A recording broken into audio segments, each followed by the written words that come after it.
Praise be to Jesus. Hello, everyone. Charles here with you again. Well, it's a slow, yesterday was slow, and so far this morning it's slow too. So I was just sort of itching to find something to bring you. I need to be careful about that.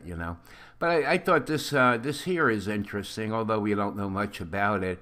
Perhaps some of you have heard about this already. Human bone fragments have been discovered during the renovation of a building connected to the Holy See's Apostolic Nunciature in Rome, the Vatican said late Tuesday. Rome's chief prosecutor. Let's see here. Let me get down here. So, Italian newspaper ANSA reports the tests on the bones are focusing on the skull and teeth to establish identity. And then there's speculation that there may be one or more bone, the remains of one or more people there, and they're not bones; they're bone fragments, is what it says here.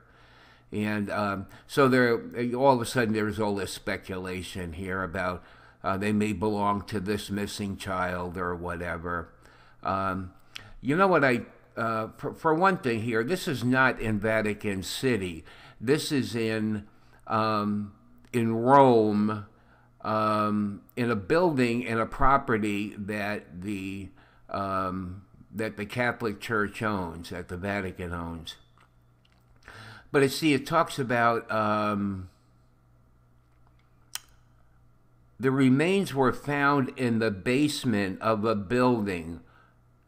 All right, so they're on the inside of the building. In other words, they're not like in the backyard, So, that really suggests that someone connected to the church who had access to the building, has something to do with this. So, well, anyway, this is a mystery for right now, and, so that's that. As long as I got you on the horn here, so to speak. Here, let me adjust here for a minute. So I was listening to, I'm going to switch gears here. I was listening to Michael Voris do the Vortex, which is usually 10 minutes of him sort of ranting about one thing or another.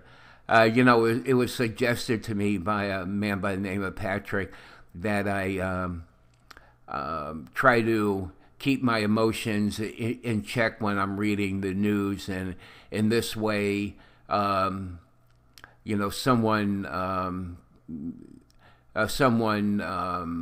would be less likely to be offended.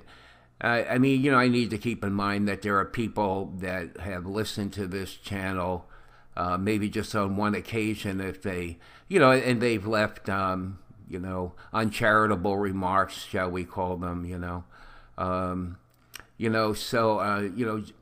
well, that's really hard to do, and Michael Voris doesn't really do that at all. He was really ranting here on this latest episode of the Vortex.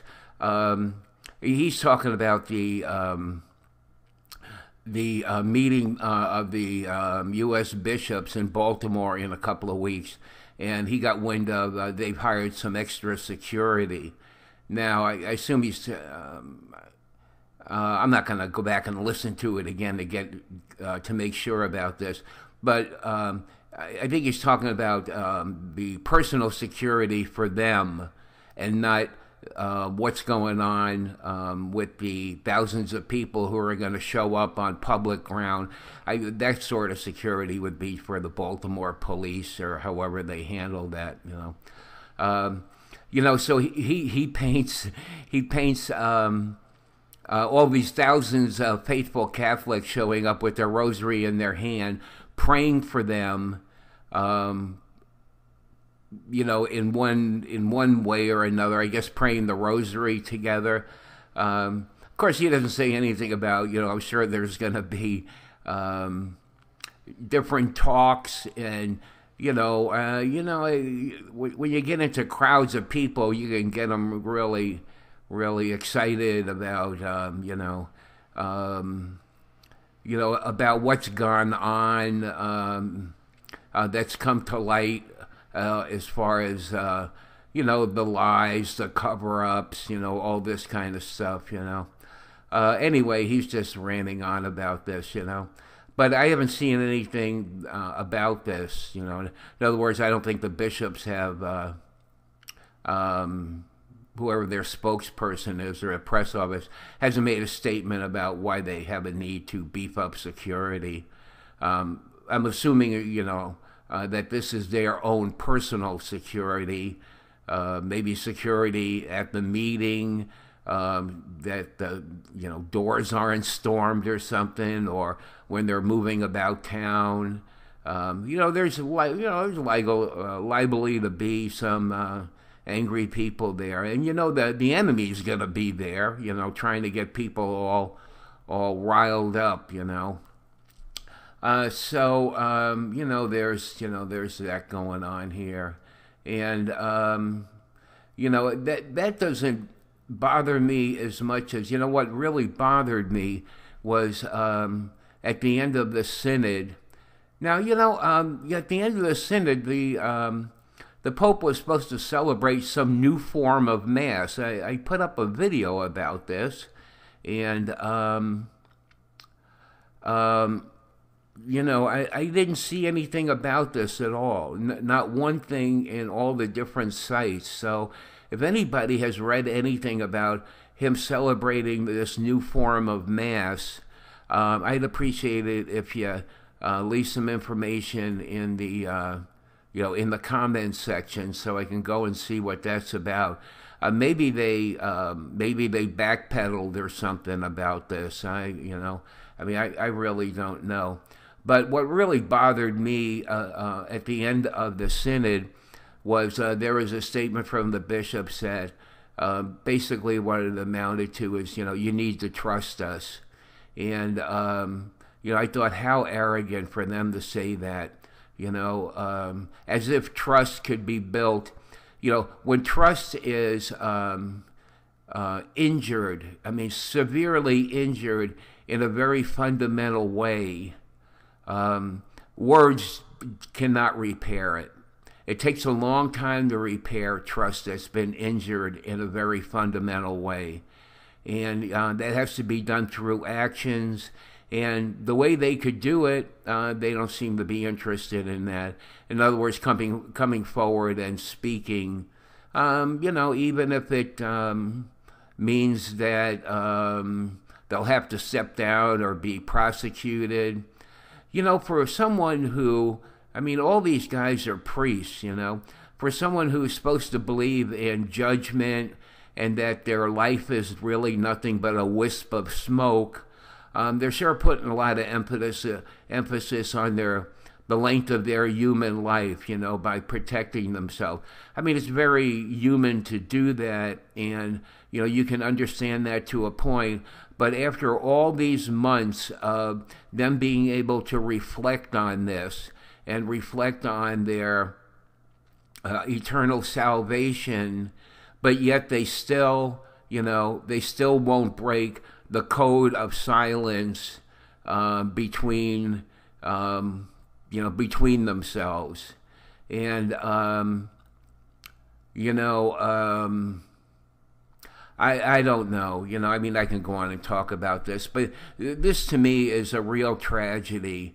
It's a tragedy for them personally, and it's a tragedy for the church that they would take such an attitude as if all this could just be repaired with some words. And, according to the Pope, we need to be silent and listen. We need to stop accusing the papacy and the Vatican of leading us in the wrong direction. And if they've done anything, I think they certainly fired me up. It's like, no way I'm shutting up, no way. And to try to to tell faithful Catholics who understand what's going on, to talk to them in this very demeaning and in a way that thinks that sort of puts forth their authority over you, is outrageous, absolutely outrageous. As if we're to have respect for whoever it is that has the garb on, I mean, if they got a cardinal's cap on, then that automatically means that this person is to be respected regardless of who's wearing the clothing. No, you have respect for the office, yes, but the person who is wearing the clothing needs to earn the respect and the trust of Catholics. And that's all there is to it. People make this mistake. They automatically assume that, oh, he's a cardinal, or, the Pope can't make a mistake. He's got the Holy Spirit. This kind of thinking comes from the enemy. I mean, these are all just human beings, and they keep on proving to us over and over again in a lot of different ways that, that they are human and they do make mistakes.